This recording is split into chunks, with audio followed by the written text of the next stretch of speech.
everybody, this is Michael J. with the Boker Brothers YouTube channel, and I've been subscribed to the Motor Trend magazine for quite a few years now and thought, hey, why don't we go over the cars that made the car of the year throughout the 1970s? So here they are. This is the story of the Car of the Year awards of the 1970s. All right, first on the list of the Car of the Year for 1970 is the Ford Torino. Change is in the wind. For 1970, we asked the wind to design a car. Torino. It was produced by Ford for the North American market between 1968 and 1976. It was a competitor in the intermediate market segment and essentially a twin to the Mercury Montego line. Most Torinos were conventional cars, and generally the most popular models were the four-door sedans and two-door hardtops. However, Ford produced some high-performance muscle car versions of the Torino by fitting them with large, powerful engines, such as the 428 cubic inch 7-liter and the 429 cubic inch 7-liter Cobra jet engines. The Folster family introduces Chevy's new little car, Vega. For the 1971 Car of the Year, it goes to the Chevrolet Vega, a subcompact automobile that was manufactured from 1970 through 1977. Available in two-door hatchback, notchback, wagon, and sedan delivery body styles, all models were powered by a four-cylinder engine with a lightweight aluminum alloy cylinder block. The Vega first went on sale in Chevrolet dealerships on September 10th of 1970. Subsequently, the car became widely known for a range of problems related to its engineering, reliability, safety, propensity to rust, and engine durability. Okay, here's a strange one that I've never seen in person and was shocked when I read this. The 1972 Car of the Year was the Citroen SM. It was a high-performance coupe produced by French manufacturer Citroen. From 1970 through 1975, the unique design of the SM made quite a splash and won Motor Trend's magazine Car of the Year for 1972, unheard of for a non-US vehicle at the time. I'm just curious if you guys have ever seen one in person. Leave us your comments below. We want to know. I was kind of shocked that this thing even made it to the Motor Trend's Car of the Year for 72. Let us know. Leave your comments below. Monte Carlo by Chevrolet. Certainly its elegant styling has much to do with its success.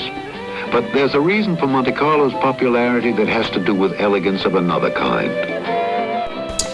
Okay, the 1973 Car of the Year goes to the redesigned Monte Carlo that was introduced along other GM intermediates.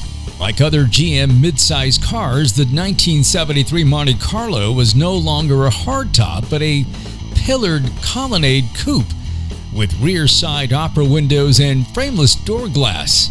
Prominent styling features included an egg crate grille with a Monte Carlo emblem in the front and vertical taillights above the bumper. The interior of the 1973 Monte Carlo featured an all-new wraparound cockpit-style instrument panel, similar to that found in some contemporary Pontiacs, Oldsmobiles, and Buicks, in which gauges and various instruments were centered within easy reach of the driver. Hey, did you or your family own any cars of the year on our list so far? If so, let us know. Leave us your comments below. We want to know. If you like our video so far, can you do us a favor? Help a brother out. Subscribe to the Boker Brothers YouTube channel now. It helps us grow. Thanks. Ford Mustang II, named Car of the Year by Motor Trend magazine. Hey, for 1974, the Car of the Year was the second-generation Ford Mustang, marketed as the Ford Mustang II. It's a two- or three-door, four-passenger front-engine, rear-drive pony car manufactured and marketed by Ford from 73 through 1978.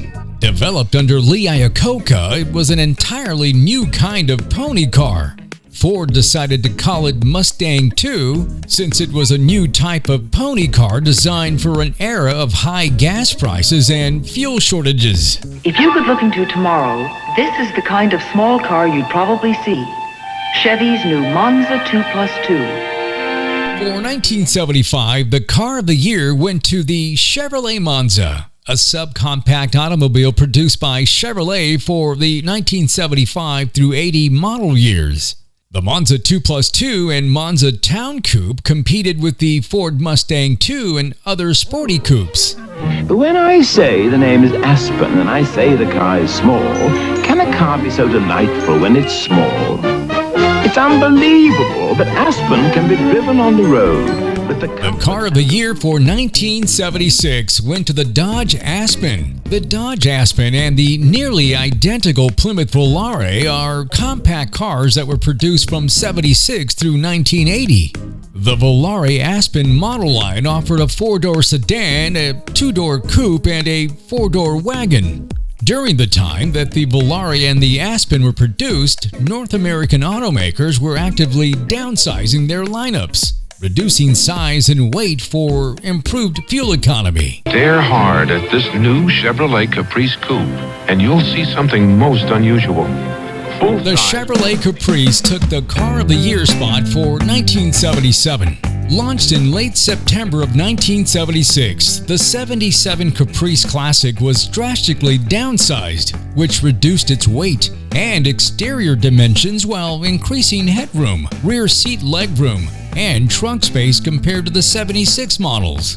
GM called its downsizing program Project 77 and invested $600 million to develop the most changed full-size Chevrolet to date.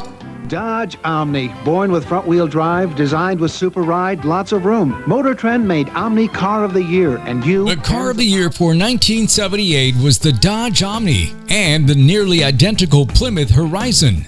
Both subcompact cars were produced by the Chrysler Corporation from 78 through 1990.